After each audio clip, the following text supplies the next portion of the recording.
This program is presented by the Fromm Institute for Lifelong Learning at the University of San Francisco. The Fromm Institute, keeping up with the times no matter when.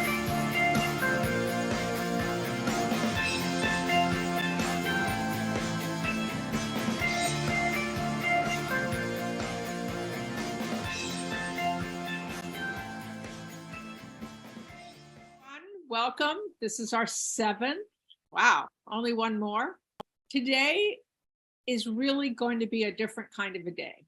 Usually I have a theme, and usually I like to delve in depth into as much information about a given work that I can unearth. Today, I am on the same kind of learning curve as you are, because we're going to look at kind of a range of women artists from the 15th and 16th century into the 17th, that many of whom have just recently, and I mean recently, been discovered or restored.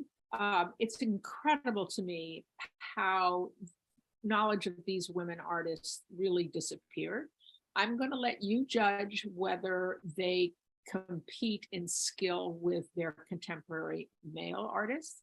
But I want to remind you that they had far less access to training, or even more importantly, they didn't have the freedom to, wander around their hometown and see art in situ, or visit artist studios, or work from live models. So they were pioneer women. And so we really need to give them a lot of credit for their determination and their drive. And luckily, many of them had fathers who supported them as well. So let's start. And so we go. All right. So of course, I always like to give you some quotes from the period.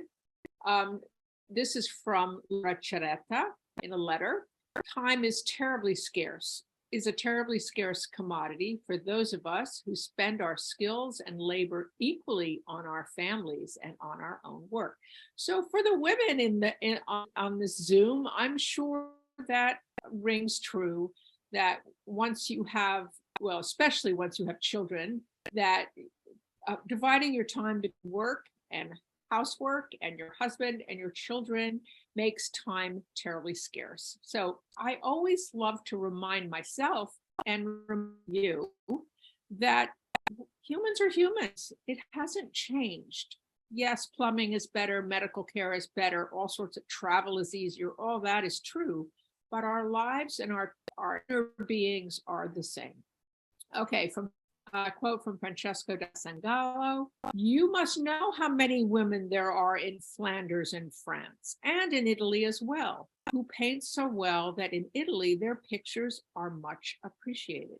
Now you wonder why art historians before the last 20 years didn't attend to that and go, where are those women artists that were so celebrated in their time? And women artists were problematic. As you'll see, Vasari only in his first edition of the Lives of the Artists in 1550, he only included one artist. We're going to begin with her, not this one that we're looking at right now. But they were often described as marvels of nature. Kind of, it's like, whoa, who would think a woman would have the skill or the desire to be a creative artist? And so they were threatening to society's norms. They threatened masculine creativity, because there was this thing that came down from Aristotle that, negative view of women, and women were passive. So that this was, they were kind of incomprehensible.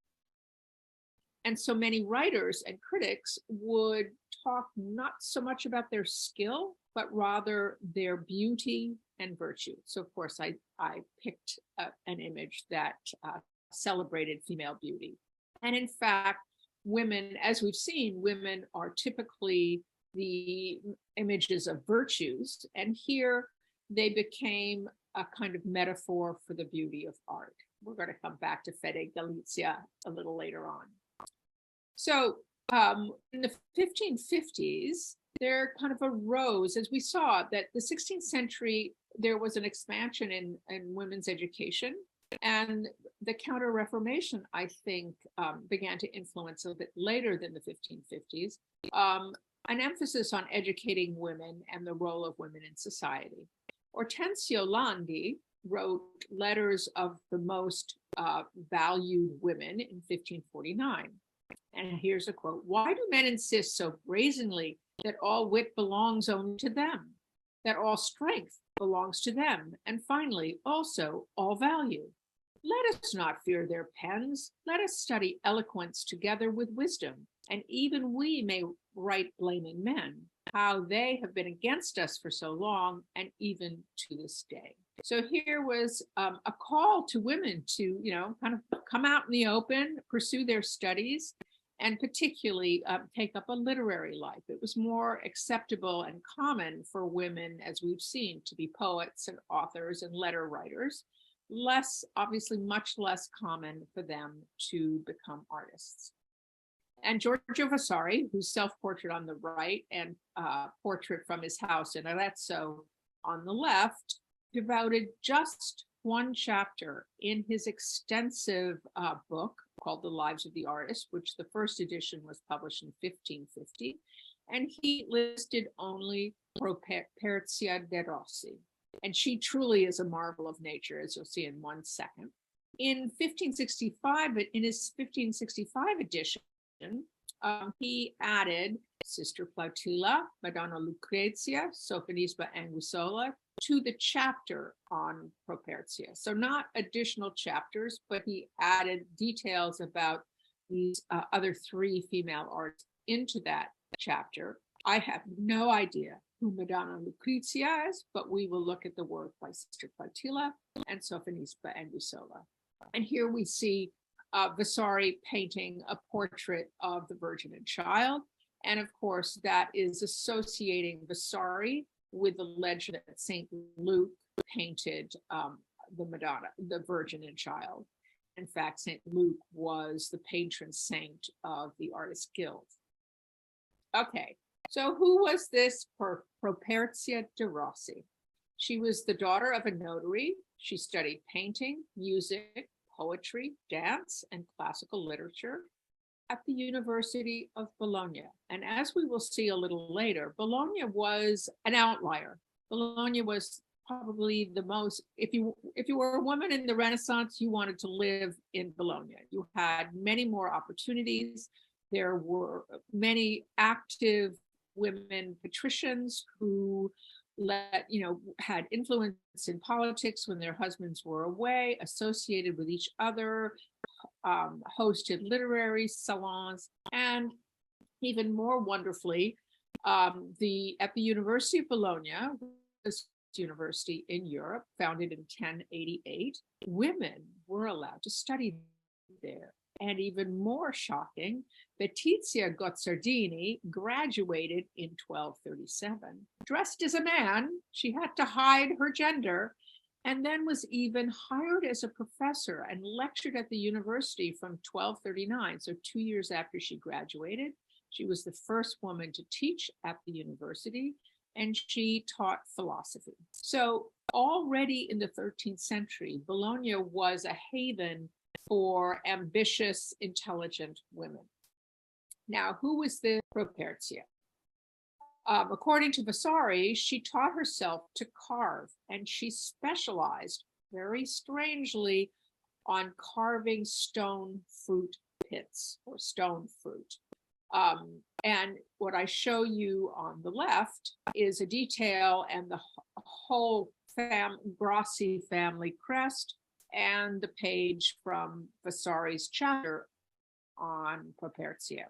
Now, one can only wonder why stone pits or peach plum pits, except that it is really important to remember that women typically painted or worked on what was accessible to them. So fruit pits were in the fruit basket at home, and I can't even imagine the skill, the dexterity, and the patience and persistence that it must have taken to carve a peach pit, like you see here, one of the evangelists. Or just look at that extraordinary family crest that I think is still in Bologna. But Vasari gives it her life a slightly different spin. And this is something I want you to think about. So let me read this. Nor have they been too proud to set themselves with their little hands so tender and white, as if to wrest from us the palm of supremacy. See, there's threat. The male artist is being threatened. To manual labors, braving the roughness of marbles and the unkindly chisels in order to attain their desire and thereby win fame, as did in our own day Properzia de Rossi of Bologna, a young woman excellent not only in household matters, like the rest of them, but also in sciences without number, so that all the men, to say nothing of the women, were envious of her. And so the poor, love-stricken woman came to succeed most perfectly in everything, save her unhappy passion for a young gentleman.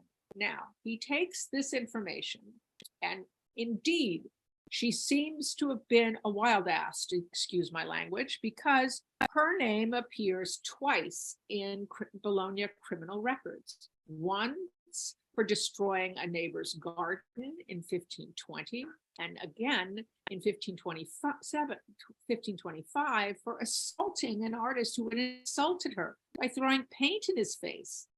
And then in 1529, she was listed as in the hospital of San Giobbe, which was the hospital for syphilis. And she died soon after, the day before the Pope had requested to meet her. So all this tells us a lot about her. So I'm very grateful to archival rats, as they like to call themselves, for scholars who enjoy spending hours digging through Renaissance archives. So we know that she had a temper. So she was a fiery, strong young woman. We also know she had a great reputation, enough for the Pope Gregory to request to meet her when he came to Bologna. Unfortunately, she died. And we don't have many of her works. In fact, this is really the only one I could find an image of. She was commissioned to carve this relief and others for the facade of San Petronio, which you see in the upper right. And it depicts Joseph and his wife. So in good Old Testament ways, Potiphar's wife had the hots for Joseph and tried to lure him into a relationship with her. And he resisted, kind of John the Baptist and Herodias. And so here we see a very vigorous relief. And if I showed this to you and said, do you think a man or woman painted or sculpted this? My guess is you would think a man. She has been influenced. Let me just see. Yes, she clearly was looking around her. And I show you Jacopo della Quercia's relief from San Petronio from the previous century, his expulsion from the Garden of Eden.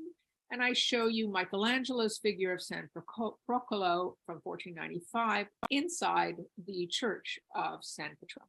So if you have those in your mind and you look at Properzia's relief, I draw your attention to the aggressive movement, the very muscular arms, and the kind of intense expressions and the intense, almost aggressive gestures that, as I was thinking about this and looking at this relief, really did make me think about Jacopo della Quercia and Michelangelo. I mean, Potiphar's wife's arms make me think of Michelangelo's Virgin in the Doni Tondo. The intensity of expression relate to his San Procolo, and the physicality of her relief certainly is reminiscent of Della Quercia's.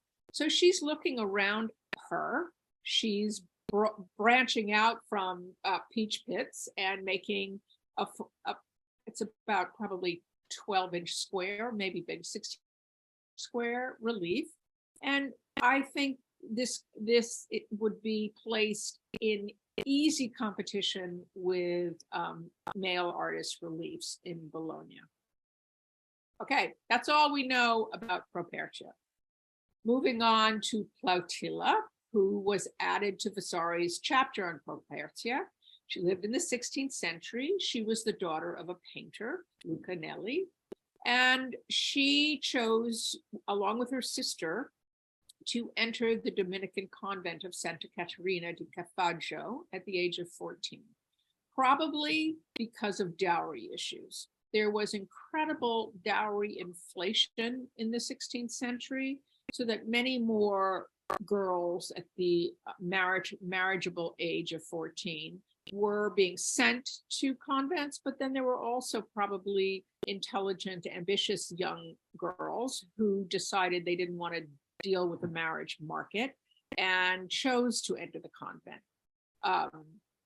The convent of Santa Caterina was dedicated to St. Catherine of Siena and seemed to be a haven for girls who wanted to be artists. In fact, they were encouraged at the convent to study painting. I don't think sculpture, but painting. It no longer exists, so I had to dig around to figure out where this convent was. And it was very close to the monastery of Marco, which had been the Medici haven, but also then became the home of Savonarola. And as we'll see, Plautilla was an avid follower of Savonarola well after he had been executed at the end of the 15th century. So again, as I said, now 50% of educated girls enter convents. And it's not a surprise. It was extremely expensive to marry your daughter off.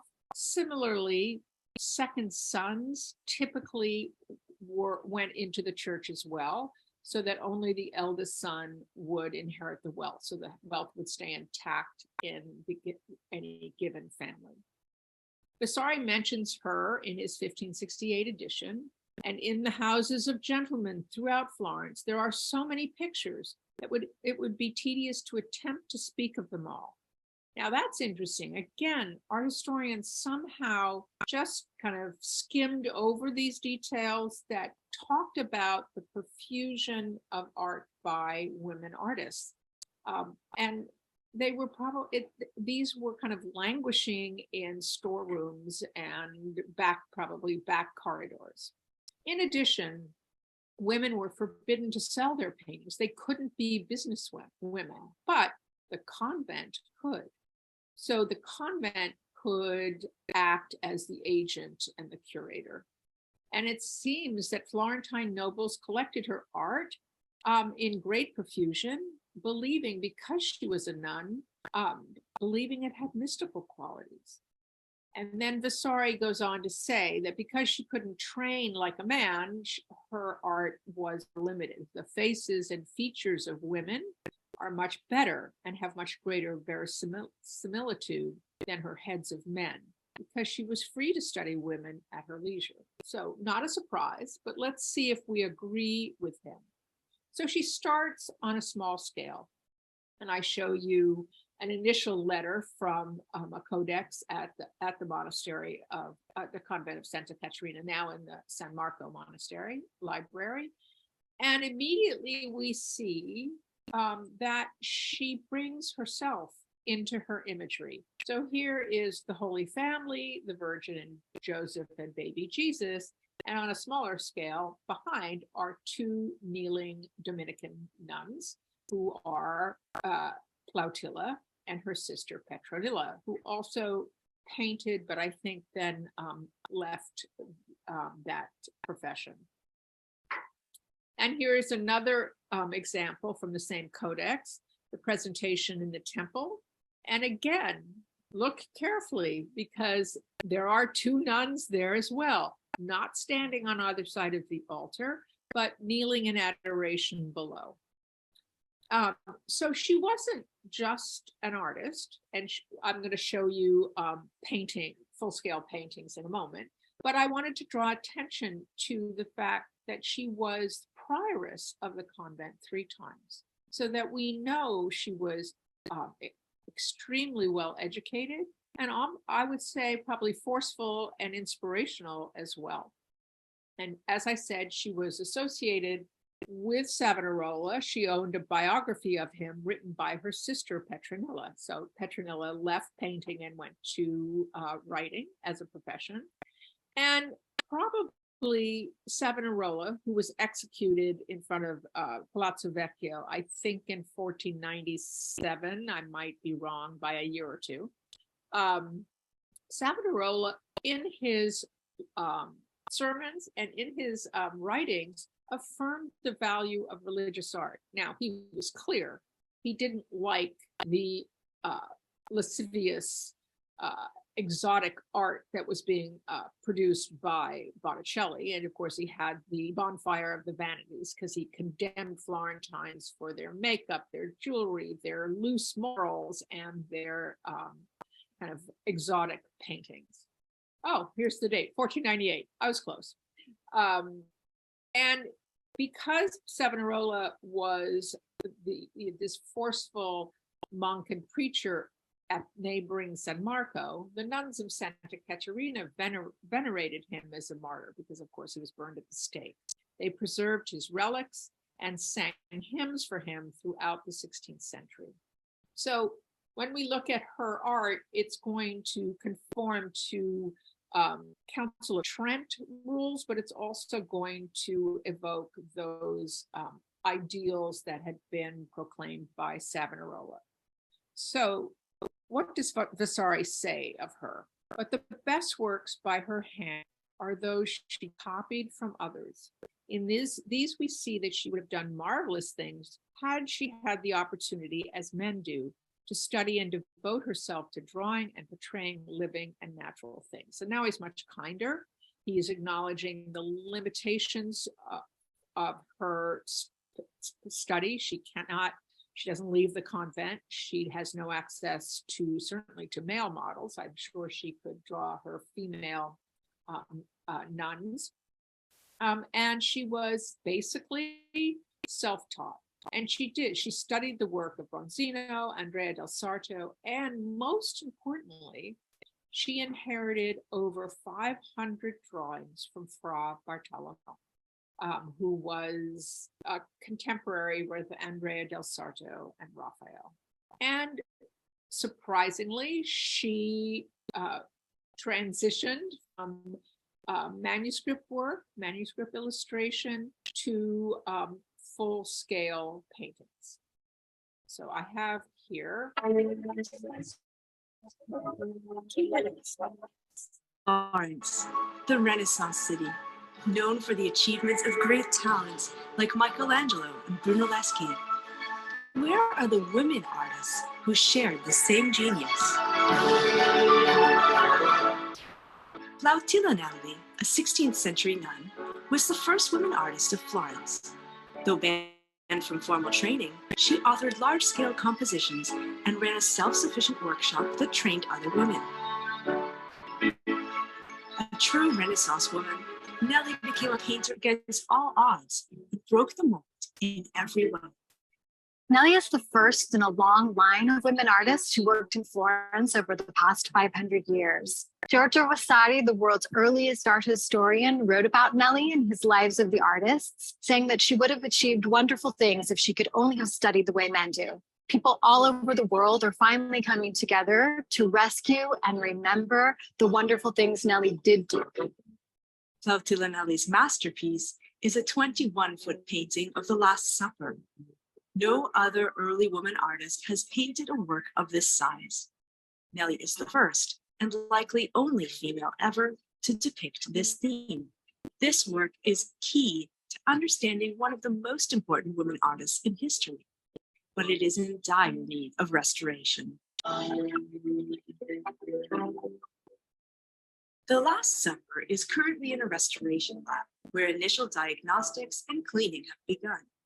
There's still a lot left to do before it will find a permanent home in the newly expanded Museum of Santa Maria la Redd, where the public will see it for the first time in more than 450 years. This restoration is part of a decade-long quest by the Advancing Women Artists Foundation to seek out and restore art by Nellie and by other historic women of Florence. We found 2,000 works of art by women in the storages that nobody really knows about. Nobody knows about. I want to give these women a voice because a whole portion of history has been lost. Lost. Conservation of the Last Supper is necessary to protect her canvas from decay and make sure Nellie's story is not lost, as so many others have been. Removing overpainting, eliminating yellow varnish, consolidating missing flakes of color. These are all methods that allow us to rediscover this artist's unique style. Restoring Nellie's Last Supper is about making sure that women artists in history stop being invisible. Okay, so I liked that video particularly because it showed close-ups. It gave you a sense of scale, not only of the manuscript, but also of the Last Supper, which we're going to see in a moment.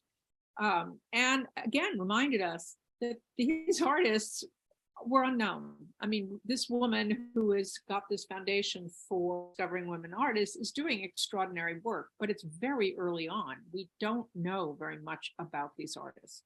So on the left is Flotilla Nelly's Lamentation from 1560.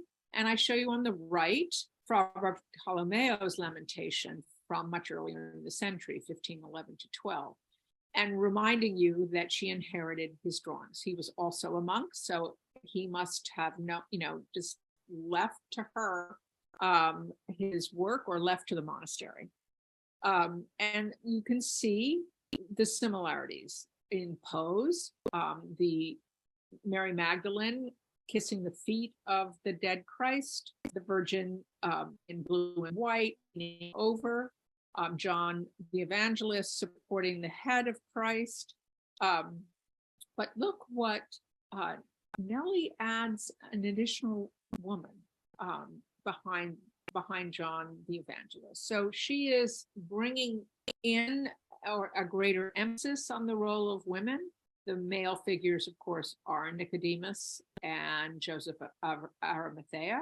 And she gives a wonderfully manuscript-like sense of setting. You see Golgotha with the 3 crosses and the road to Calvary, and Jerusalem or Bethlehem, Jerusalem behind.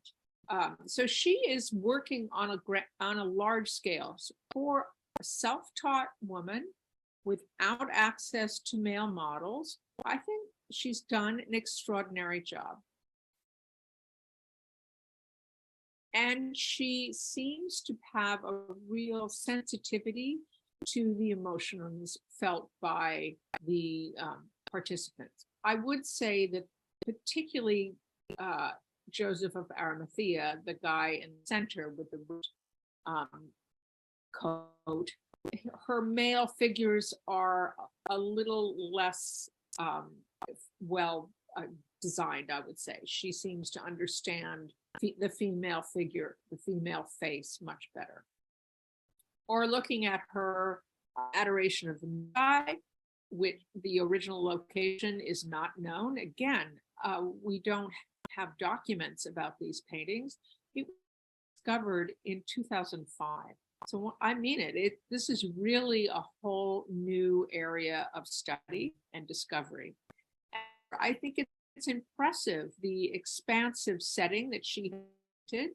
There's a great sense of depth and movement. The figures behind the Virgin are St. Catherine, probably, with the lily of martyrdom. Remember, she was ultimately beheaded, but she was tortured on the wheel.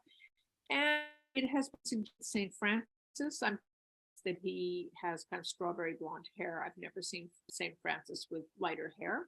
I wonder, I mean, I don't even know about the lives of these nuns. Would she have any interaction with monks? I have no idea. And that she includes kind of an exotic array of figures. Again, that's traditional for the Adoration of the Magi. The Magi typically were of 3 ages and 3 ethnicities to show the international recognition of the divinity of baby Jesus. But I'm most impressed and struck by her setting of ruins and that her kind of profound grasp of perspective. Or here, not as much one of my favorites, but her Pentecost. What I love is that she includes women with their flames of inspiration coming, and they're receiving the multiple tongues that usually are just the Virgin and the apostles.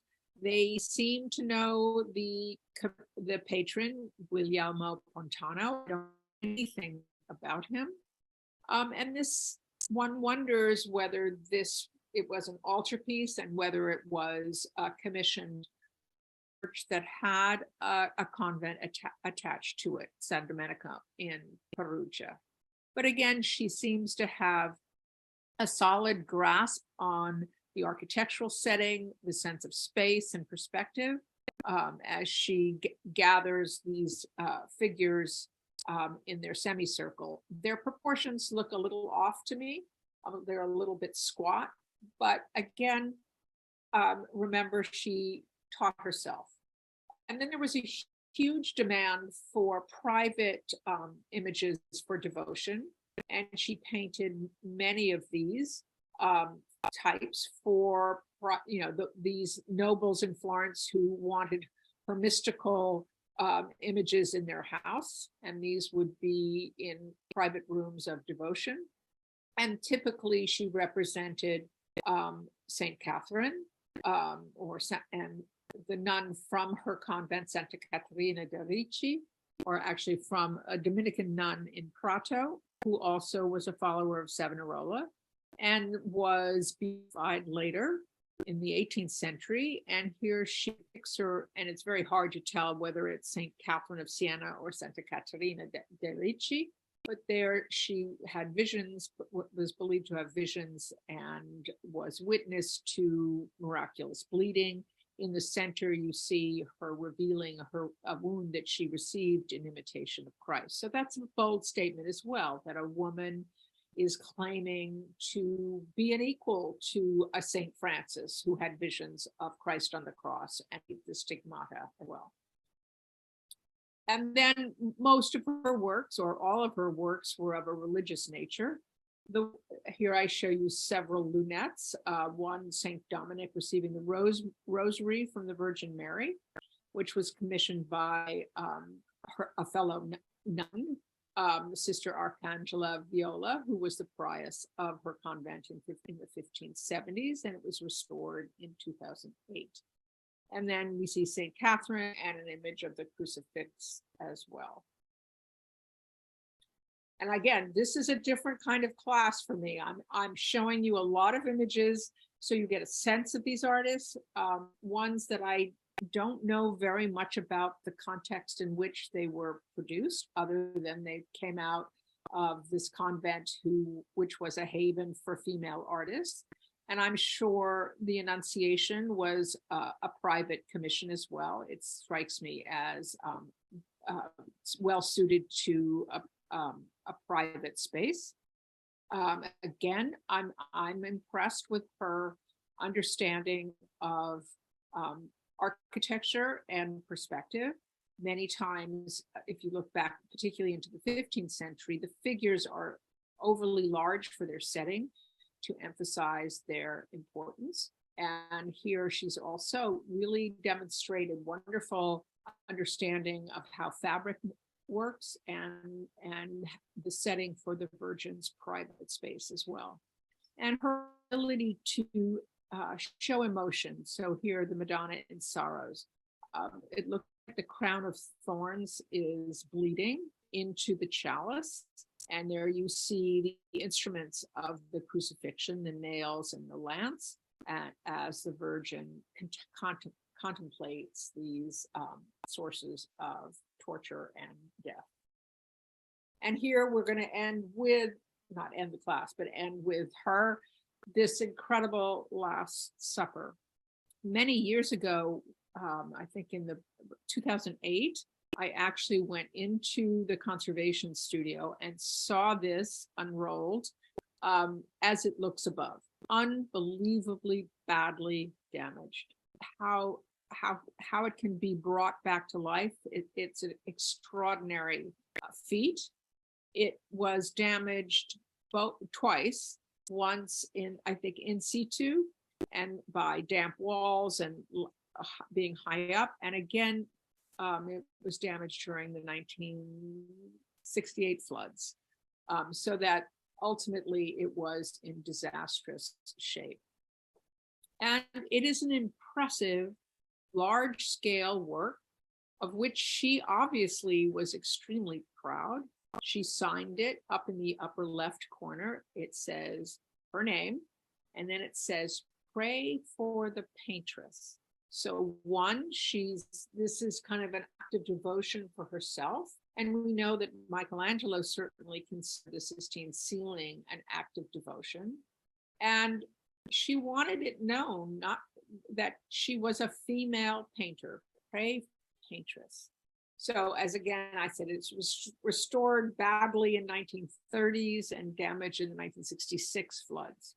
And finally, the restoration was complete in 2018.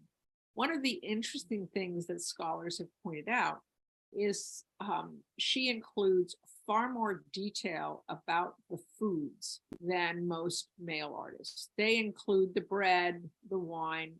Sometimes they have a sacrificial lamb in the center, but she includes beans and a far greater variety of food. And that's because, of course, nuns tended the gardens and often were responsible for the preparation of food and feeding of the poor. And this, I'm sure, operated the same way a Last Supper in a monastery would have operated, hung in the refectory while the monk or nuns would listen to sacred texts being read to them during their meal, and they would eat in imitation of Christ and his apostles.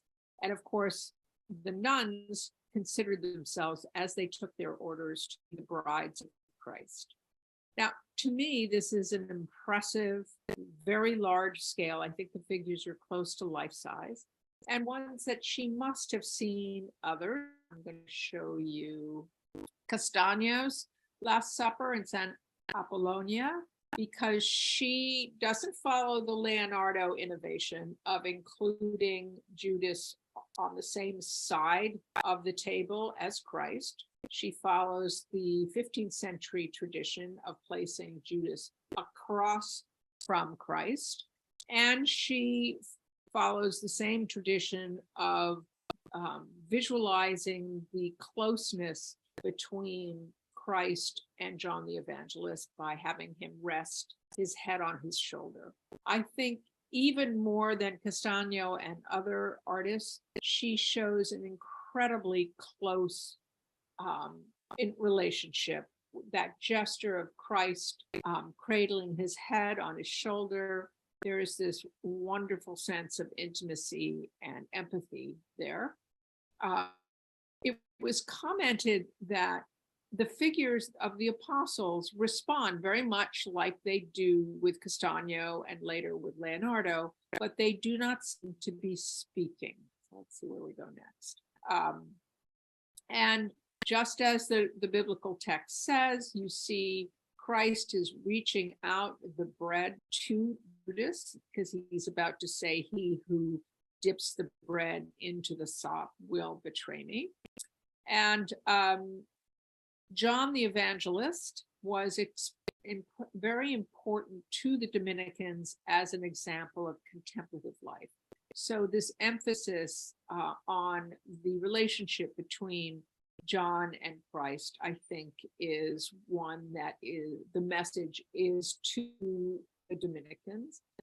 I also wonder whether any of this issues of whether John was ever Mary Magdalene, who knows? But I think this empathy shows a particularly female approach to emotions. And do I have it? Yeah, if you look, I think I have a detail. Yes, here you can see the fava beans. I'm not sure what's in the bowl. It kind of looks like mussels. So I'm not sure. And I came up with a symbolism for fava beans that I don't understand: emptiness and profane knowledge. And in ancient Egypt and Rome, fava beans were symbolic of death. So they're like the sacrificial lamb. They are references to Christ's future death on the cross. But I think I love the emphasis on still life. And here, I think she's done a remarkable job, particularly the figure of the apostle holding his hands in prayer on the left. He reminds me of someone painted by a male artist, and I haven't come up with the source, but I looked at Fra Bartolomeo. I have to look more closely because he really does remind me of an artist that I have studied at some point in my life, but I haven't been able to come up with it. Interestingly, many of the gestures remind me of gestures in Leonardo, and I wonder whether there were any drawings that she had access to from Leonardo when he was in Florence. And here I show you on the left a Fra Bartolomeo drawing that is squared for transfer, and a drawing by Plautilla Nelli. You're looking now at her classroom. That this is how she learned her craft, and she had a very good model, and she, I think, studied very effectively. More of her drawings that have been discovered. There is a Leonardo-esque quality to the figure of the woman on center left, and there is a quality of Christ and the cross on the right that reminds me of Michelangelo's Risen Christ. So you have to remember that not only did she inherit by Fra Bartolomeo, but there were drawings in Florence as well. Okay, looking at the time. All right, let's start in with Sophonisba Anguissola. We may take a break in the middle of her work, but let's start with her. There's something about her self-portrait that I'm always drawn to, and I think it's those enormously big, wistful, wise eyes. She was born in Cremona, so now we've been to Bologna, to Florence, now we're going to Cremona. She was the daughter of a noble family with lineage tracing to Byzantium. Her parents were Amilcare and Bianca. She was the oldest of 7 children, 6 girls and 1 boy. She was precocious. I think we get that sense of her, and well educated. Her father was an artist and apprenticed her to local artists. She did not marry until she was 40, but she didn't have to enter a convent. All 5 of his daughters became painters, but Sophonisba became internationally known and ended up at the court in Spain. Elena abandoned painting to become a nun. Lucia died young, and Anna Maria and Europa married. Minerva was a writer and a Latin scholar. So here at her self-portrait, 1554, inscribed Sophonisba Anguissola Virgo Saipsem Fecit 1554. The Virgin Sophonisba Anguissola made this herself in 1554. Now you wonder, why does she have to tell us she was a virgin? Because their value or their talent was connected to their virtue, their beauty, and their chastity. But that word Virgo also implies independence and self-possession, like the virgin goddess Athena. So it's interesting that it can be translated virtue or virgin, but it also evokes the strength and wisdom of Athena and the golden age of Asphaea. She painted more self-portraits, and I'm going to show you a lot, more than any other European artist in the 16th century until 17th century Rembrandt. Now, again, she was her own model. So that is an explanation for why so many. That was not the case. Well, actually, that was the case in Rembrandt as well. When he was impoverished, he could paint himself. So here's her portrait of a nun, probably her sister Elena. It is her earliest known painting. Elena joined the Dominican convent in Mantua, not far from Cremona, and took the name Minerva. I think it is a powerful image. You get a real sense of this woman's personality and appearance. And just as I'm looking at it right now, she looks like my granddaughter, and it just kind of blew my mind for a moment there. So there's a real sense of presence and life here. And she's emphasizing her piety and her learnedness. And remember, Minerva became a Latin scholar and author. And her ability with these different tonalities of white and cream, I think, is also impressive. Here we have a small self-portrait with an extremely complex monogram. The inscription around that Byzantine-like monogram says, "The maiden virgin, Sophonisba Anguissola, depicted by her own hand from a mirror at Cremona." So we know where she lives, Cremona. She's acknowledging and making sure everybody knows she painted this with her own hand. And I love the fact it's from a mirror, because we certainly saw with Titian and Bellini the whole use of the mirror. One, she's telling us her process, but it may be a reference to the artist Marcia, who, according to Boccaccio, painted herself looking at a mirror. And I show you a manuscript illustration from that. It also may be a reference to the ancient painter Aiea from Cyzicus in the 1st century BC, later known as Marcia, who used a mirror here again there.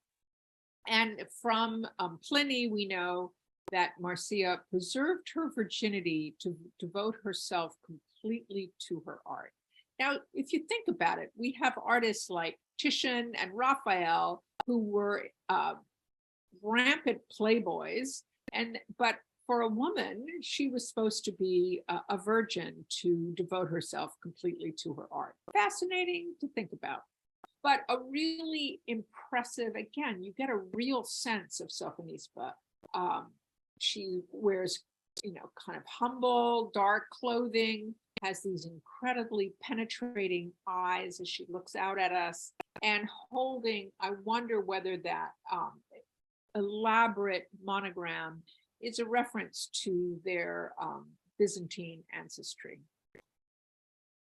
And another, I'm just trying to give you a sense of her ability as a painter, and particularly her ability as a portraitist.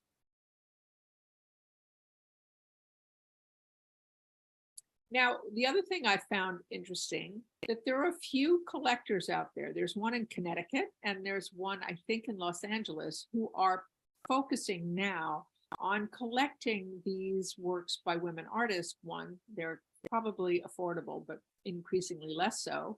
And I would imagine, my gut is these collectors are women, and they have an incredible opportunity to discover and open up the field.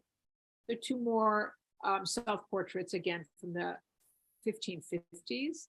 I think she's gradually aging a little bit as we go through these portraits.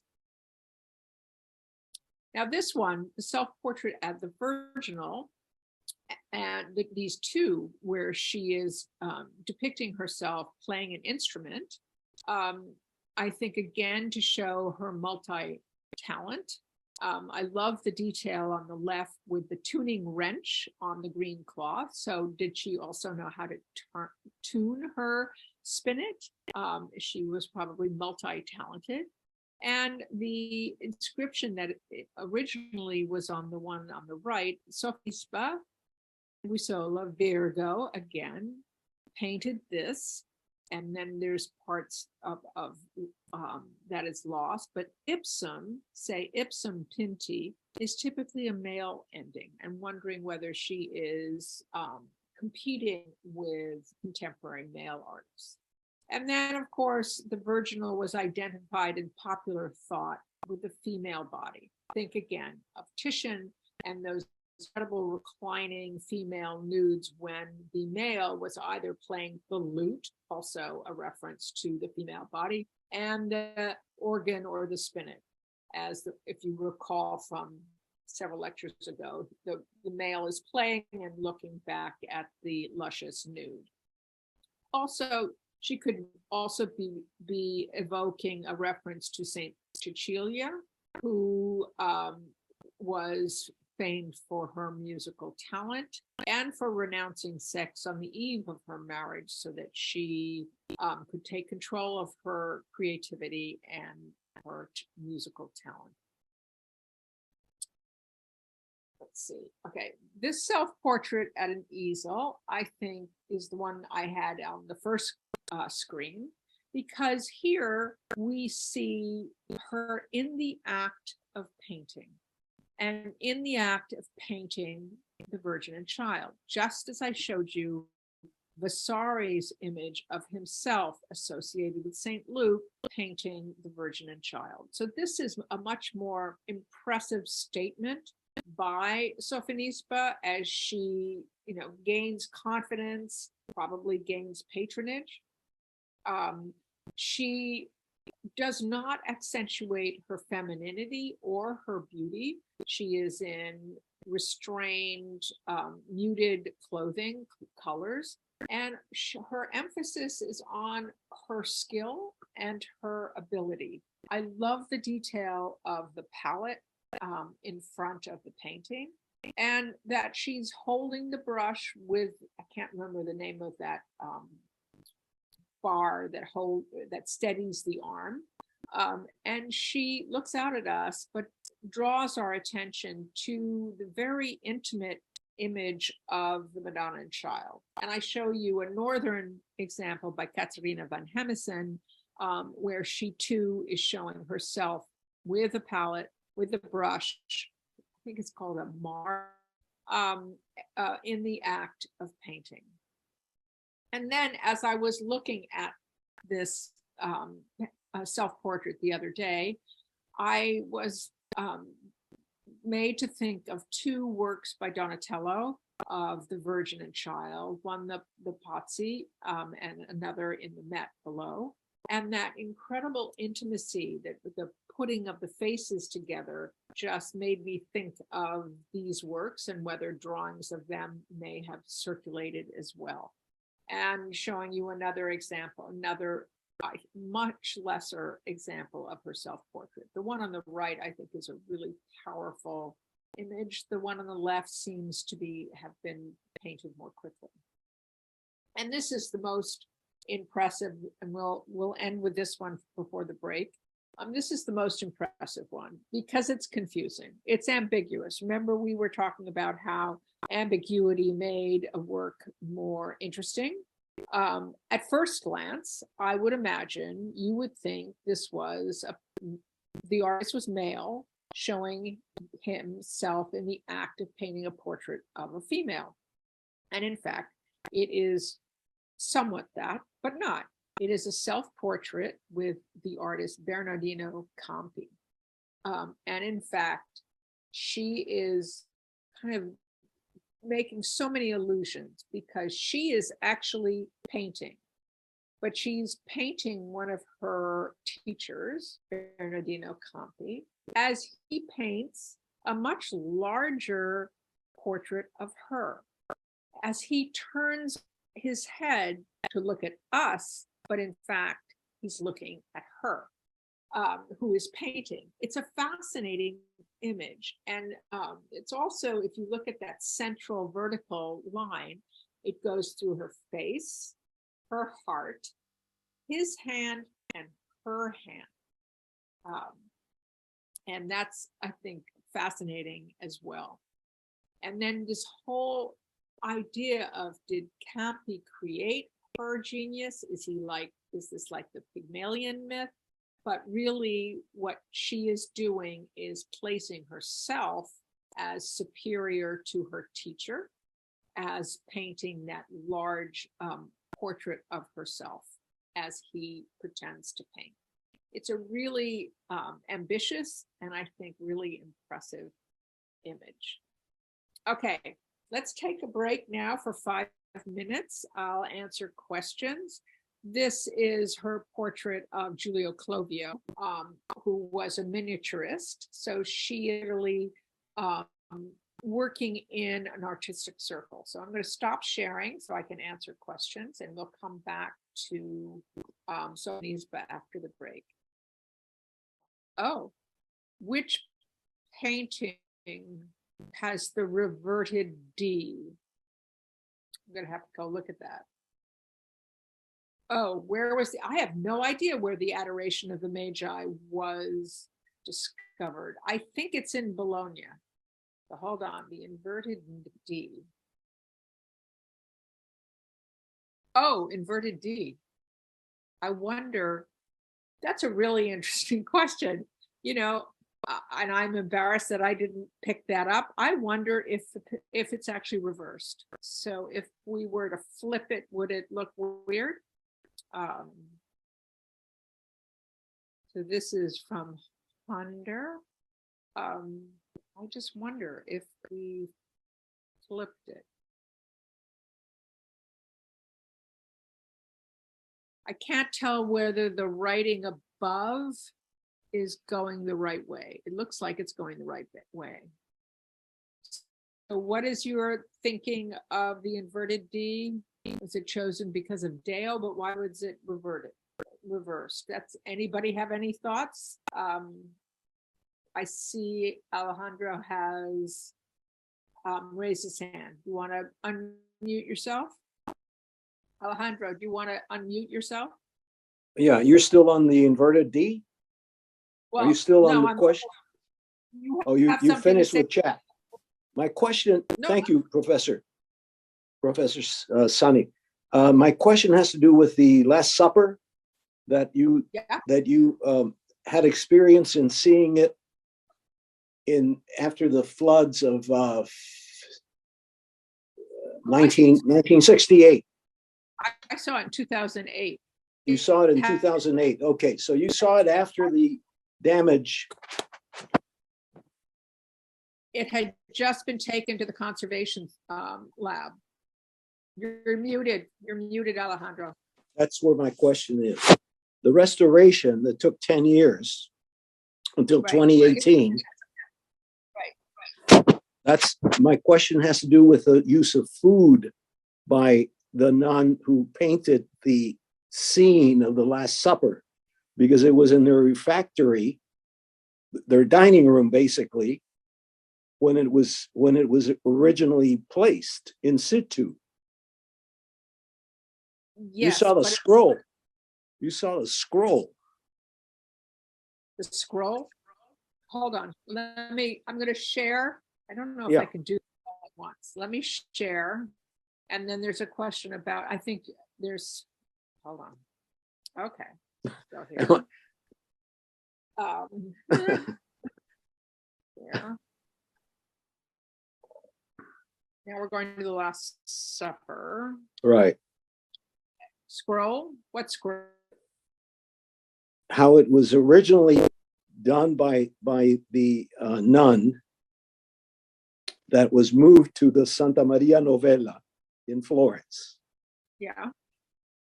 And you indicated the restoration was done by 2018.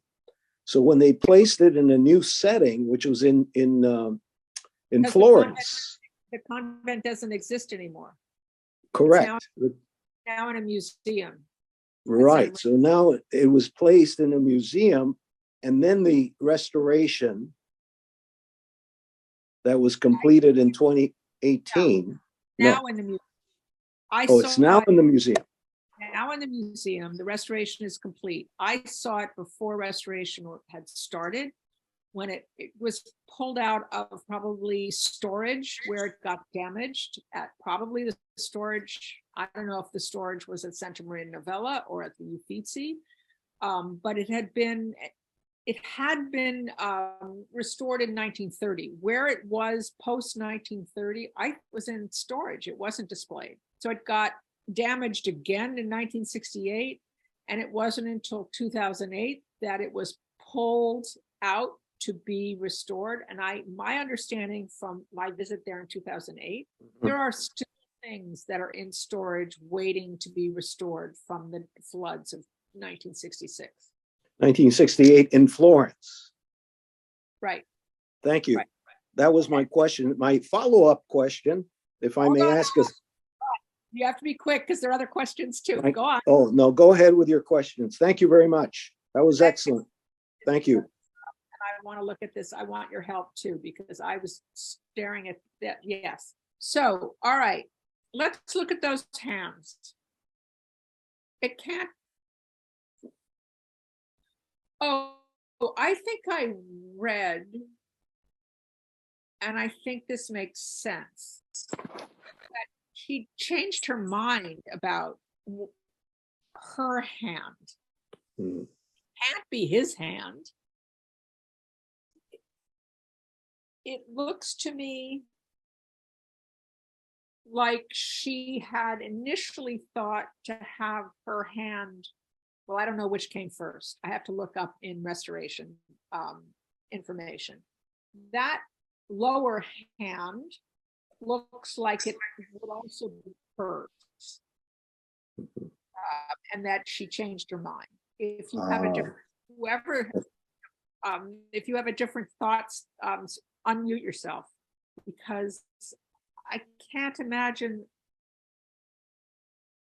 unless, if you look at the shadow cast by her head, could that have been another person there that she eliminated?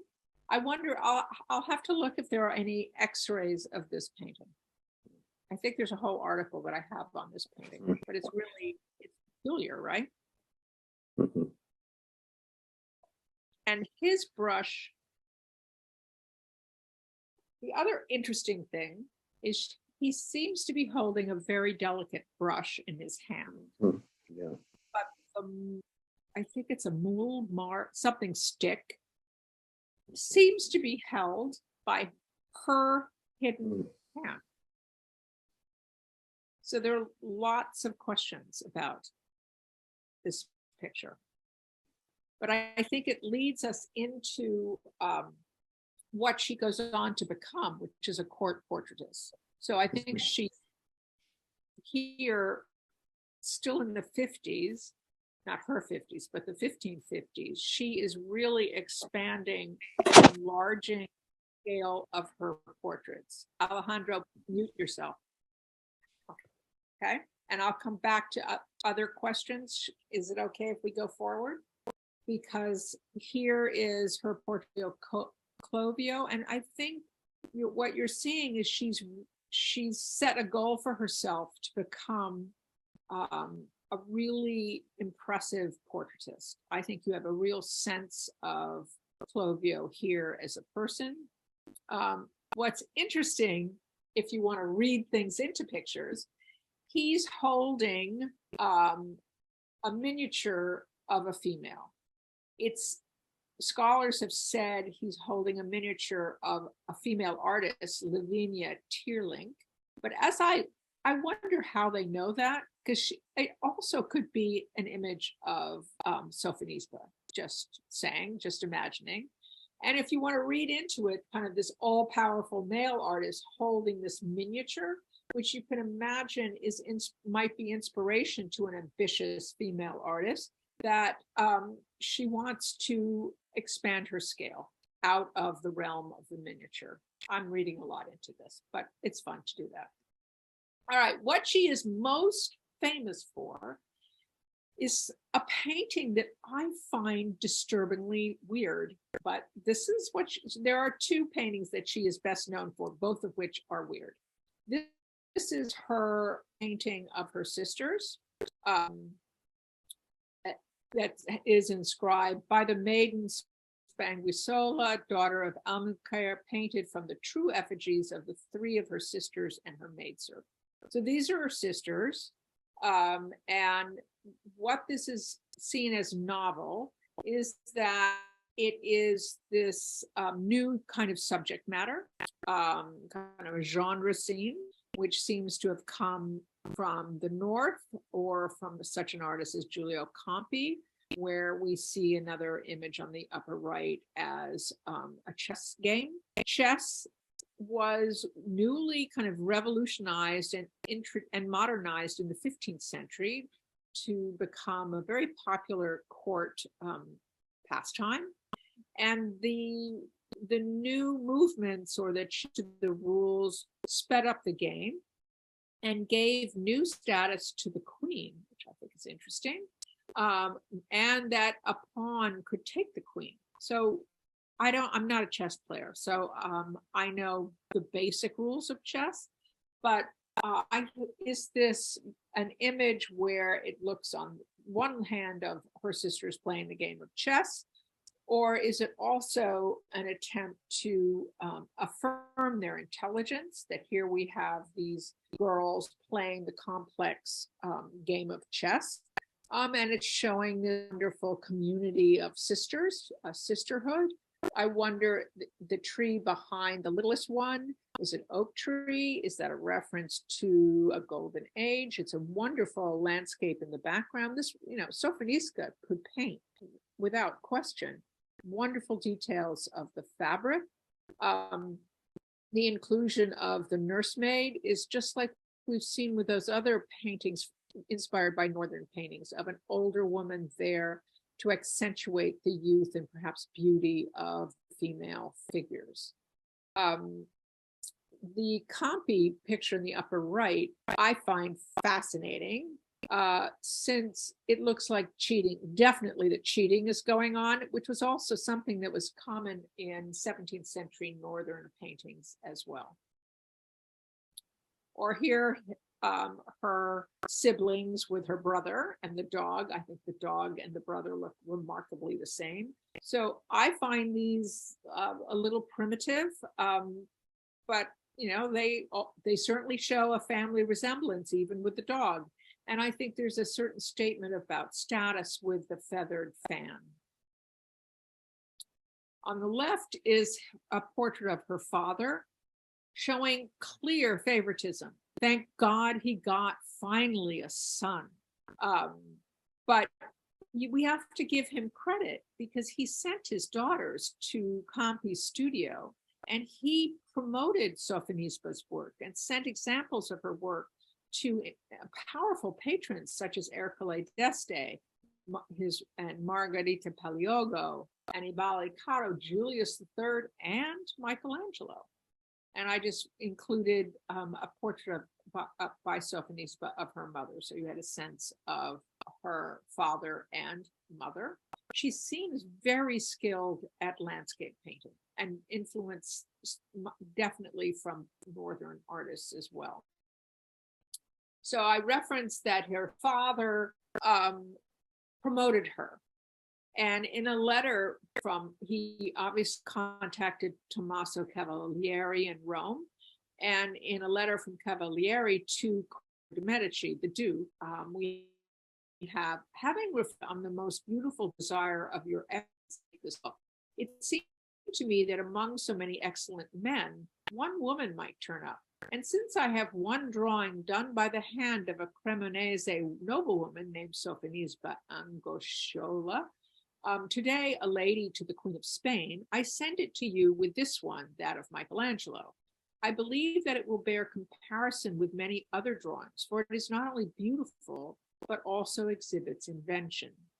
And this came about because the divine Michelangelo, having seen a drawing by her hand of a laughing girl, said that he would have liked to see a weeping boy, this much more difficult thing.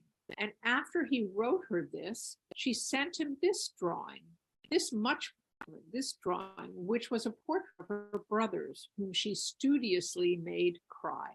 Now I send them such as they are, and I beg your excellency to consider me as a servant, which I am in truth. So Cosimo was amassing a book collection of drawings, and here we have Cavalieri, friend of Michelangelo, revealing to us that Sophonisba was in correspondence with Michelangelo. So she sends him the drawing on the upper left of the smiling girl with the maid with the glasses on her nose.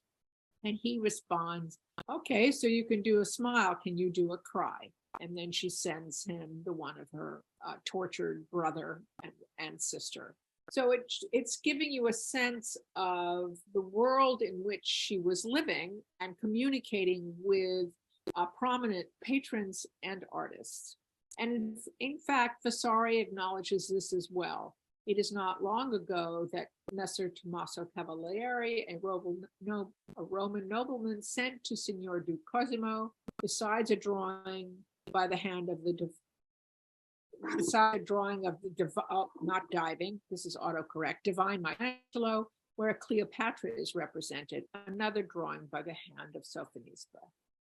All right, so moving on, as she's developing her portraiture skill, here is the portrait of Massimiliano II Stampa. This is her first commissioned work. So that's something really to acknowledge, that the prior works we've been looking at were ones that she did at home in her studio. Drawings probably, we know, were sent to Michelangelo, and I'm sure to other artists as well, to promote her talent. And she had received enough attention to be commissioned this portrait of 9-year-old Massimiliano to commemorate the moment when he inherited his title and inheritance with the death of his father.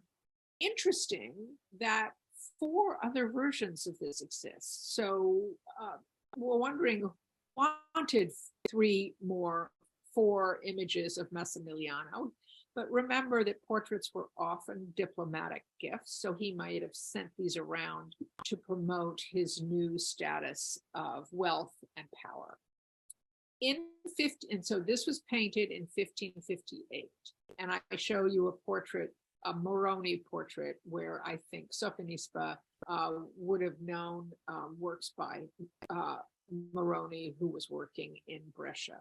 In 1559, she goes to Spain, recommended by the all-powerful Duke of Alba, whose portrait she painted in Milan. We don't have that portrait, but what you're seeing is her reputation is spreading, and she is invited to go to the court of Spain to serve as lady-in-waiting to Elizabeth of Valois, Philip II's third wife. And in fact, she taught painting to Elizabeth. And she was the first woman artist recognized as a court painter to Philip II. Now, what happens then is it becomes incredibly difficult to attribute works to her, because when artists are painting court portraits, they are all required to paint in a similar manner. So you notice attributed, because there are other painters, Antonio Moro and Sancho Coelho. Those 3, Sophonisba, Antonio Moro, and Sanchez Coelho, are all court painters to Philip II, and attributions switch from one to the other to the other. It's incredibly difficult to determine which artist did which painting, and many times the paintings were in multiple versions. So here I show you a portrait, a state portrait of Elizabeth Valois, 7 years before she died. It's a magnificent state portrait. And I show you 2 more. The portrait of Alessandro Farnese has been literally attributed to Antonio Moro. Alonso Coelho, and now by some scholars it is attributed to Sophonisba. But it's a fantastic painting. Look at that fabric. Look at the sense of this young man stepping up to his position of power as ruler of Parma. And then we see this much smaller image of the portrait of a Spanish prince. So it's hard to paint a poor little child, he's probably 4, trying to look like a man. It's been suggested that it's a portrait of Infante Don Fernando, but it also has been attributed to Alonso Coelho. So you're seeing what happens to once an artist if they become a court artist. That's why Titian stayed away from the court and sent his paintings to Philip II. He didn't ever change his style to conform with court requirements. And a couple more here, Philip II on the right, and Anne of Austria, Philip's 4th wife. He certainly went through his wives. And her last painting that she did in Spain. And again, you see a real talent at portrait painting, if a bit stiff, but that was required, I think, to state portraiture.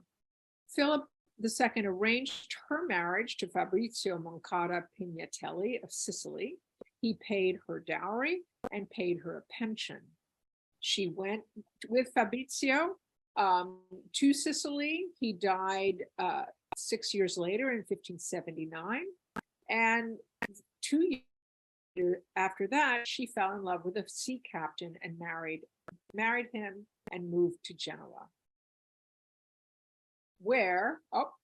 So this is possibly a self-portrait. I can't tell if I think this is still Sophonisba, but it's a wonderful drawing, a portrait of a lady with a feathered hat.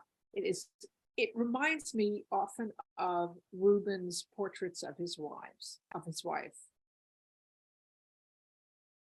And then we see how she ages. The one on the left, just as when she went to Spain, it's definitely in the Spanish mode. And then this wonderful self-portrait as an older woman in 1610. But my favorite is this. Anthony van Dyck went to Genoa and saw her when she was 92 years old and made a sketch of her, you see in the letter. He was so impressed with her quickness, her wisdom. She was completely with it. And he then painted a portrait of her at age 92, which I think is an extraordinary painting. Anthony van Dyck was an amazing portraitist. Okay, very briefly, we have Marietta Robusti, who was the daughter of Tintoretto. He trained her. She worked in his workshop as an assistant, and she typically would dress as a boy so she could go around town with her father without being bothered. And Tintoretto, also, like Titian, stayed in Venice. She married, and in 78, she married a Venetian jeweler, Jacopo Augusta. We really know almost nothing about her. This self-portrait is the only certain attribution. I'm not even sure how we know. Probably there's a signature there. And notice that, like Sophonisba, she depicts herself with a musical instrument. So showing that she is multi-talented, the assimilation of music and painting as a creative woman. She has many of the skills, I think she adopted many of the skills of her father, and probably in his paintings, her hand is at work. We just can't separate it out. Another attribute to her is this portrait of Ottavio Strada, which is rather strange, I think. Again, probably in that realm of Paragone. And then here, 2 other attributed paintings, a double portrait of Jacopo Strada and Marietta dressed as a boy. Very odd understanding of perspective and placement. Very strange painting of the eyes. It is signed MR, Marietta Robusto. And then the portrait on the right, it's been attributed to Tintoretto, but possibly also to Marietta. But unfortunately, we know almost nothing about her. And we move on to Diana Scultori, also known as Diana Gysi. And she is fascinating because she is a true businesswoman. She was a printer. She was trained by her father, Giovanni Battista Mantovani. She moved to Rome in 1575, married Francesco da Volterra, and received papal privilege from Gregory XIII, allowing her and only her to profit from the sale of her prints. And she made prints after the works of her father and of Giulio Romano and her husband. She had an amazing network of patrons: Pope Gregory XIII, Duke Pompeo Colonna, Livia de Massini, and Cardinal Alessandro Farnese. And here I show you a print celebrating her and Hill, because on the reverse she's holding, I know it has a real word, but I'm going to call it a chisel. It's a fantastic hand holding the chisel. And here is her work.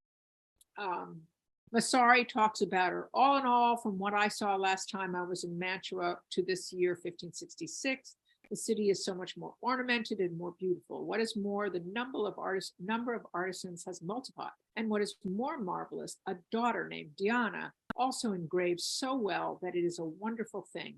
And when I saw her, a very well-bred and charming young lady, and her works, which are most beautiful, I was stunned. So she arrives in Rome with a stack of plates and reached out to the Pope himself to protect her engravings, so not to allow any other artist to steal them. And she seems to have changed her signature at various points during her life to draw attention to her relationship with the Mantuan court and to her father and to her husband. So she was flexible and extraordinarily skilled at engraving. If you look at the volute on this page, or here at these unbelievable prints after contemporary artists.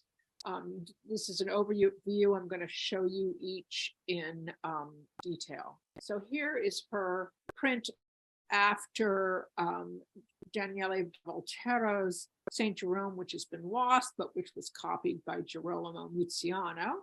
And the print is incredible. I am not very knowledgeable about engraving, but I know in college I had to take a class on Introduction to the Materials of Art, and we had to do a linoleum print and a woodcut, and I was really bad at it. It is an incredibly difficult skill, and I think she shows an extraordinary mastery. Here, the procession of the horsemen from Giulio Romano, which she gave to Lord Scipione Gonzaga, and I signed as Diana from Mantua. He was a less wealthy Gonzaga. He was a poet, patron of writers and musicians, and a collector of prints. The works of your madam are most marvelous, are wonderful, and the feast of the gods below is a stupendous thing, so much so that I, who have held the greatest opinion of her, am overwhelmed by her worthiness, and confess that I have had a less high opinion of her than she deserves. So let's look at that one. So you have to think back to our Palazzo del Te class.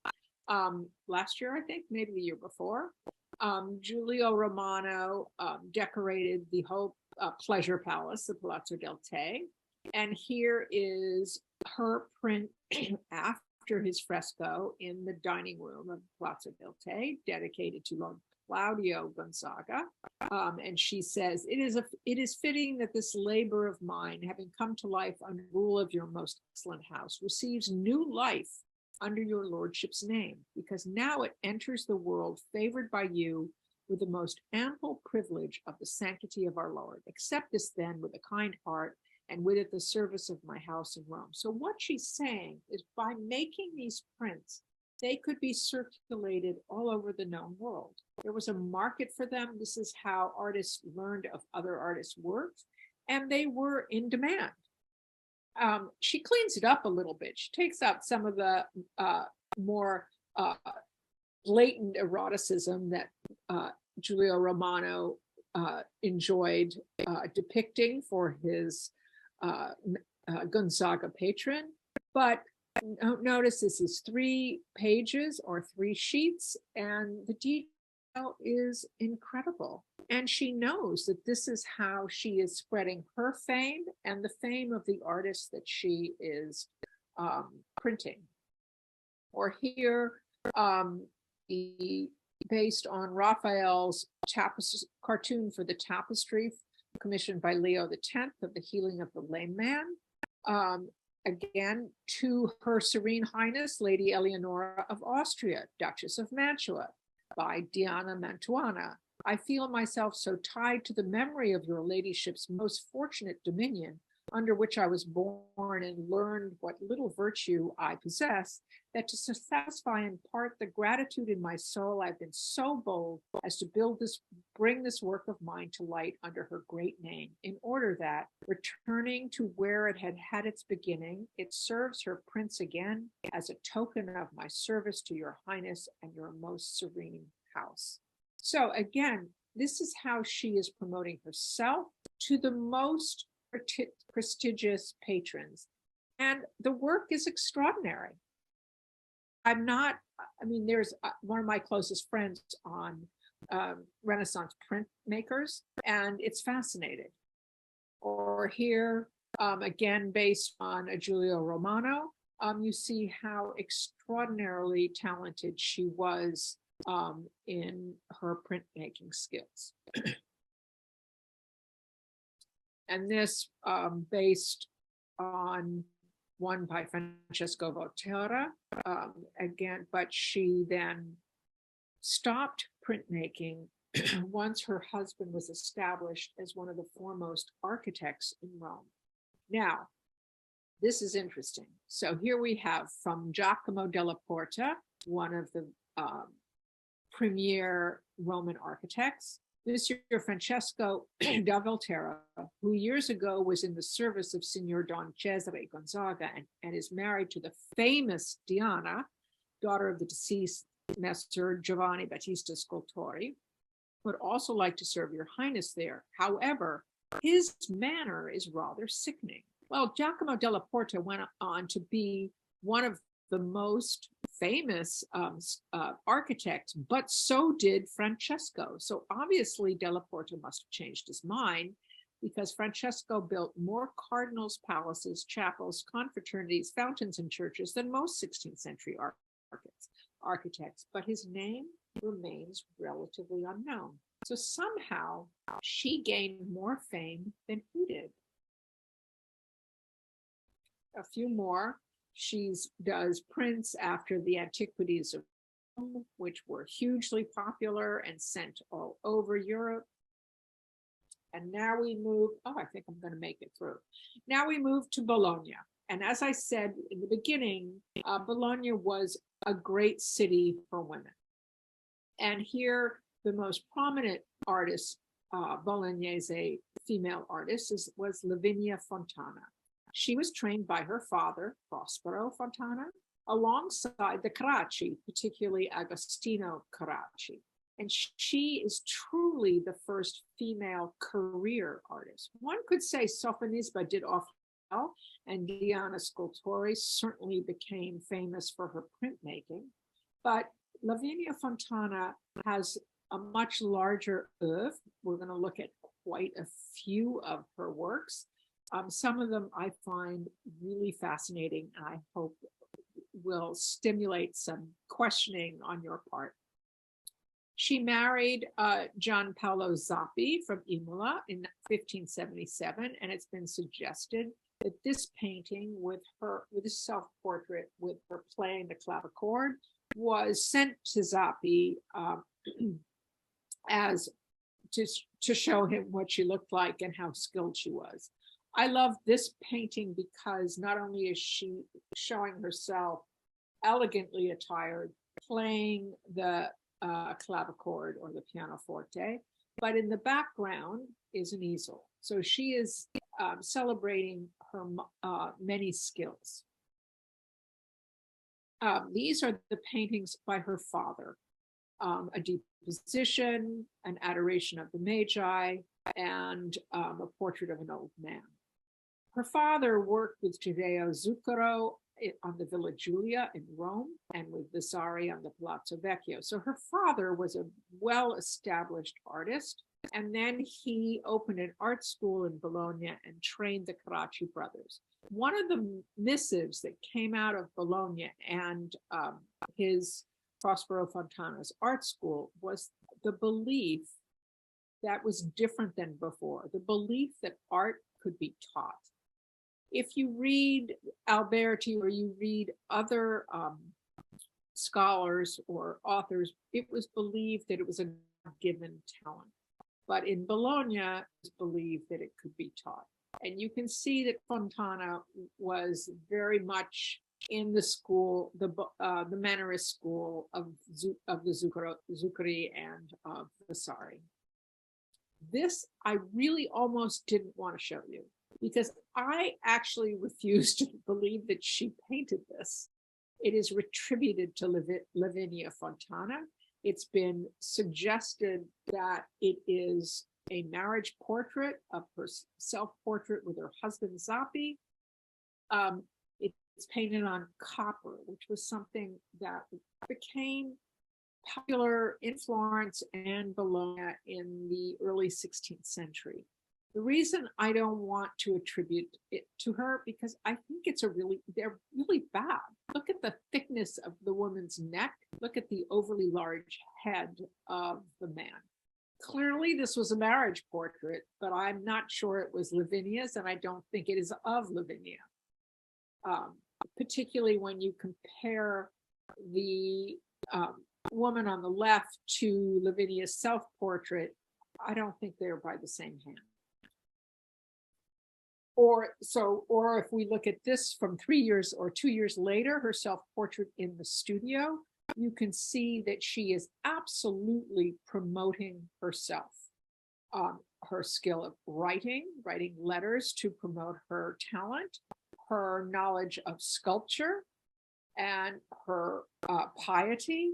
It is a fascinating self-portrait. And she was in communication with Alfonso Chacoño, a Spanish Dominican humanist, who wrote her asking her to paint a self-portrait as a pendant to one by Sophonisba Anguissola for his gallery of 500 famous men and women in Rome. So we understand that there was a desire to create these galleries of artists and authors, just like Cosimo de' Medici was amassing a book of drawings.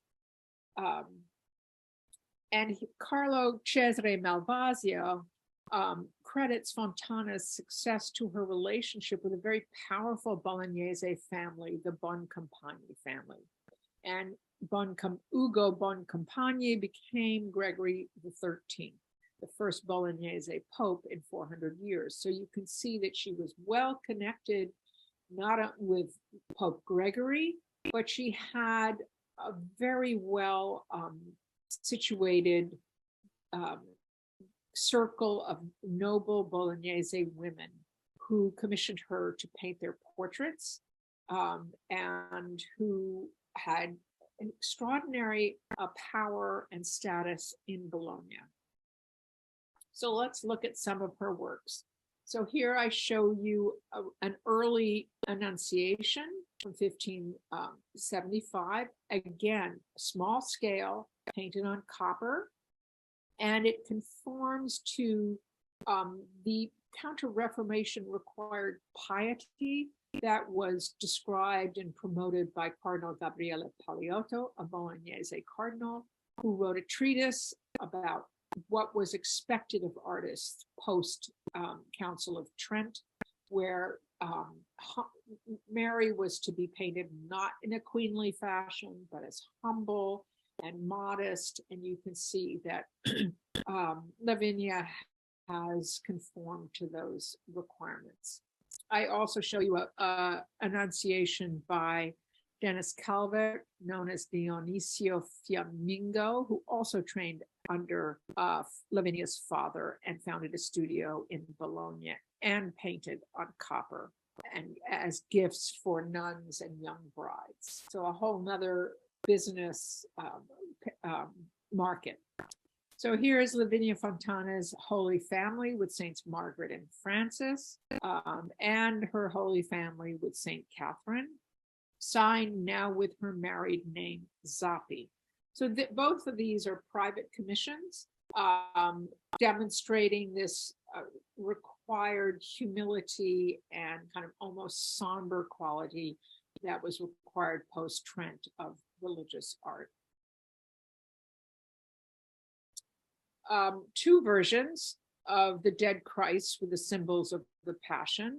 Now she's branching out, larger, very definitely following the Mannerist style of her father. I show you Parmigianino's Cupid just to kind of give you a hint at where she might have come up with that very strange pose of, I guess it's a Puto, a little angel holding Christ's cross, but this just, I could have shown you Bronzino's Venus with that Cupid with his disembodied, kind of separated body. There's no way the lower half of that figure belongs to the upper half.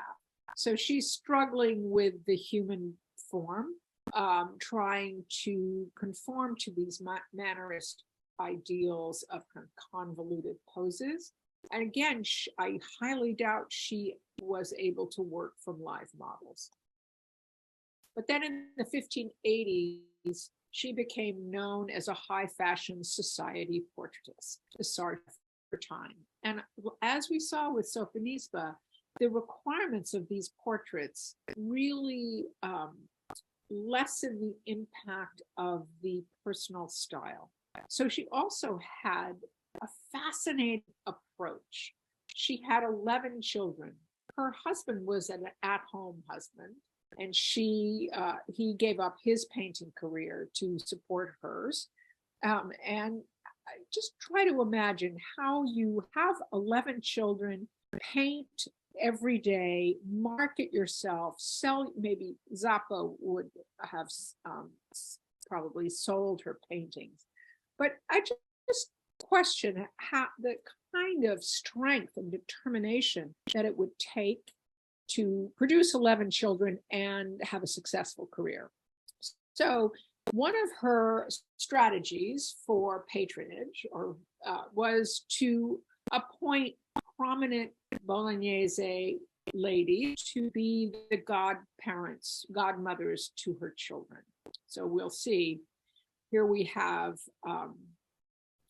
two noble women, one unidentified, probably a marriage portrait. The lady in green, possibly Laura Gonzaga or Isabella Gonzaga, probably also a marriage portrait because of the attributes of the faithful dog, the expensive jewelry, and that marten skin that is attached to her belt, the lady in green.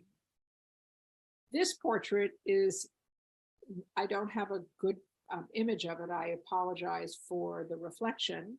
It is a portrait of the Gozzadini family from 1584. Laudomia Gozzadini, the patron of this painting, was godmother to Lavinia's child, and she named her next child Laudomia in honor of her prominent patron. And Laudomia's daughters studied painting with Lavinia, and an inventory of the Gozzadini Palazzos included many portraits by Lavinia. I think it's been dispersed. I don't know which portraits. Ulisse, so here we have Laudomia on the right, her sister Ginevra, on the left, who died in 1581. They are seated. Their husbands stand behind them, Camillo and Annibale, and their father, Ulisse Gozzardini, is in the center. The two deceased figures, Ginevra and Issy, quasi-hold hands, and the little puppy puts his paw on Ginevra's hand as well.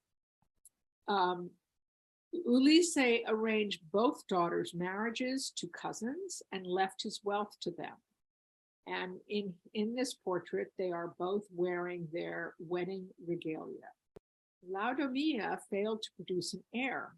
Her last child was a son and died in 1584 when this painting was commissioned. Laodamia commissioned this painting to defend her inheritance rights because Annibale on the left, the widower of Ginevra, holds paper, and he in fact owed her money, and she took him to court and successfully forced him to pay her debt. So this portrait has a wonderful context where you see this powerful woman in red. Notice that she's in red. She wins out. She is suing to get her dowry back, and she is holding the weasel skin. Unfortunately, she didn't prove to be fertile, but her deceased sister had to give up her wealth to pay back the debt to Laodamia. She also was a successful portraitist of men. Here is Girolamo Mercuriale reading an edition of Vesalius. He was a philologist and physician, educated in Bologna, Padua, and Venice, and a prolific author. So she is moving in impressive circles and promoting herself as a successful portraitist. More portraits. A lady with a dog, probably also most likely marriage or childbirth related. And this portrait of Costanza Alidossi, she was a very significant figure in Bolognese society. Again, holding a little puppy. These ladies all seem to have kinds of King Charles Spaniels. I particularly like the skill demonstrated by the vase with the flowers on the table. But these portraits become rather repetitive, I have to say, as we see here.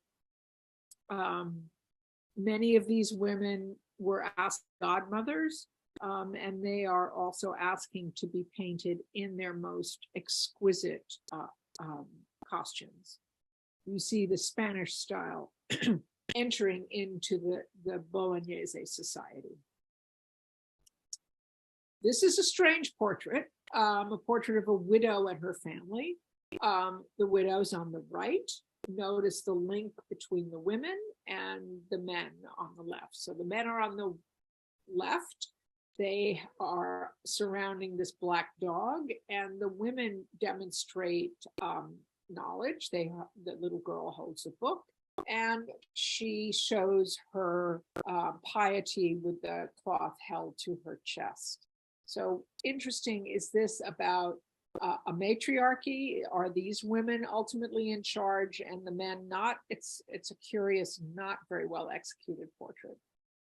Now, these are the ones that I find fascinating, and we'll end with these because they're odd, and they're as odd as those French Fontainebleau paintings. So this is called the Allegory of Prudence. And we certainly saw paintings with Venuses and women with mirrors last time.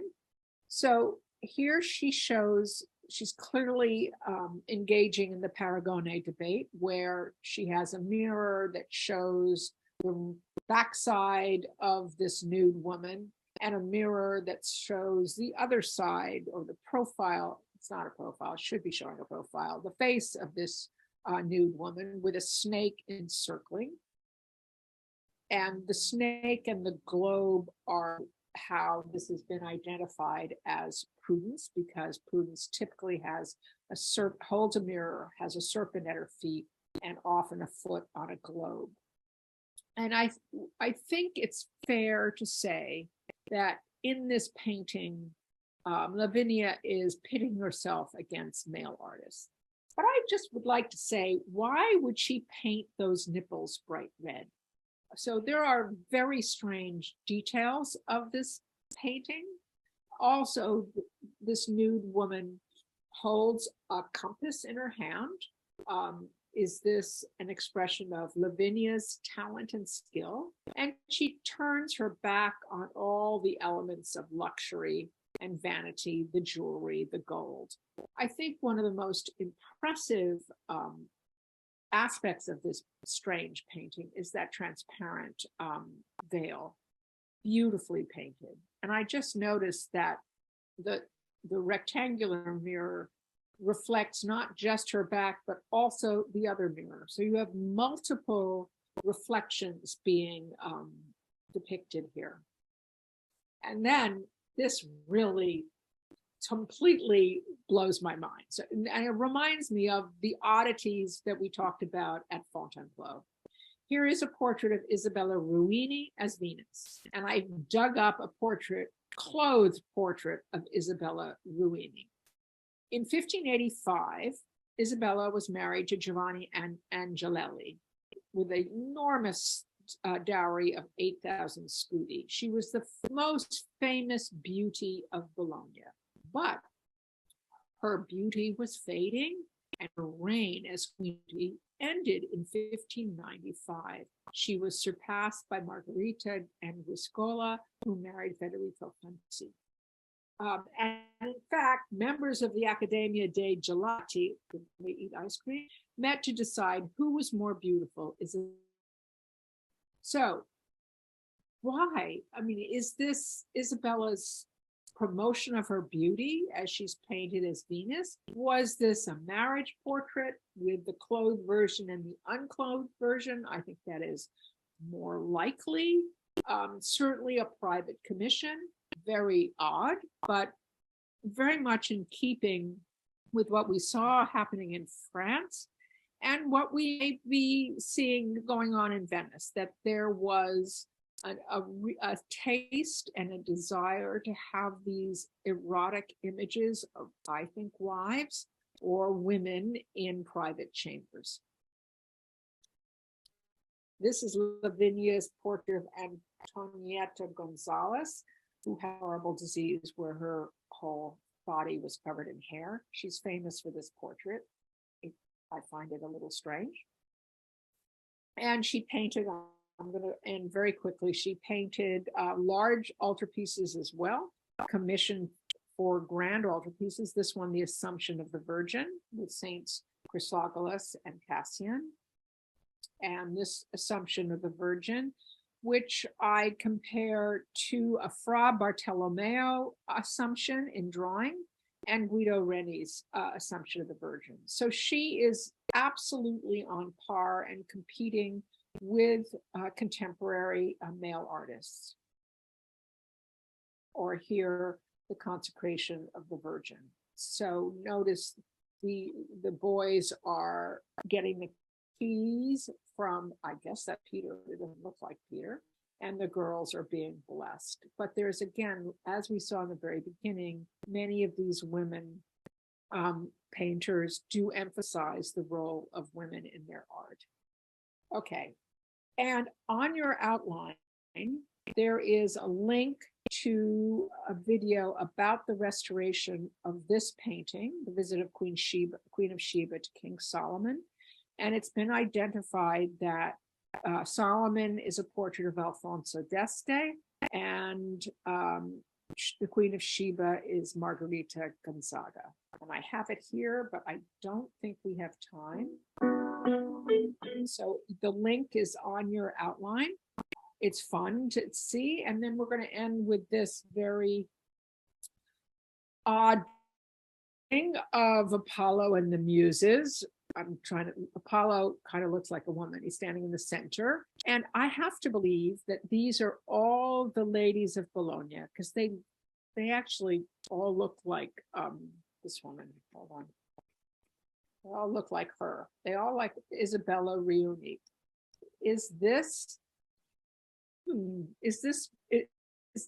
Elizabeth Riuni marketing herself as the beauty of Bologna? You see the ruins of Rome. It's a fascinating but not very impressive painting about all these muses and their accomplishments. And I think this highlights the setting of Bologna as a haven for brilliant and talented women.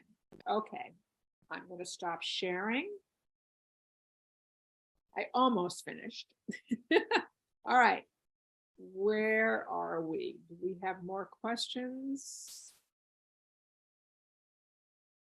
Oh, somebody found out who Sophonisba was, a 3rd century BC Carthaginian princess who supposedly drank poison rather than succumb to her Roman conquerors. Whoa, interesting name to name your daughter.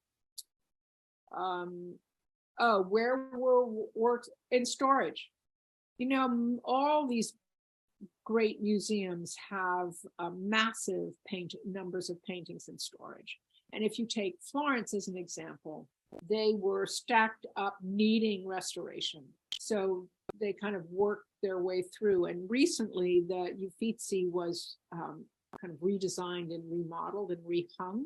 That might have also been an opportunity to dig through the storage. And there's also this institute located in Florence that's dedicated to discovering women artists.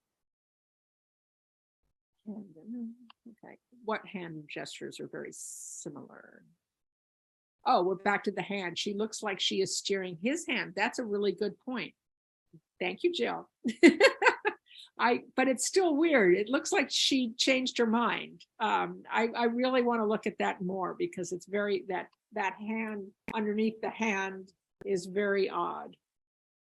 The hands, yeah, I agree. The hands don't jive. Why do I find that game disturbing?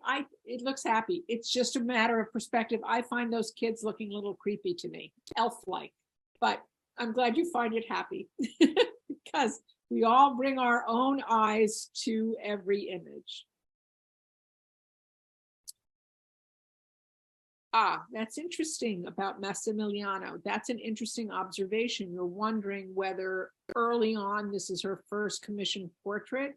She's painting herself a bit in his appearance. I think that would be very likely. Yes, right. Women are bound to lose, right. But I think one of the more interesting things is the constant shifting of attributions once she goes to Spain. And I don't think we'll ever unravel that because of this demand for a kind of state portrait style. So we can, scholars can argue all they want, but they can't, unless they find documents, they're not going to be able to truly determine whether it's Antonio Moro, I thought it was Sanchez, Alonso Coelho, or Sophonisba. Next week, we're going to look at one artist, Artemisia Gentileschi, which to me is a little easier than going through all of these artists, most of whom I'd never heard of. So I started down into this adventure last summer and I was amazed. And I'm sure there's a lot more to discover, which will come to light in the next decades or so. So see you next week. Thanks so much.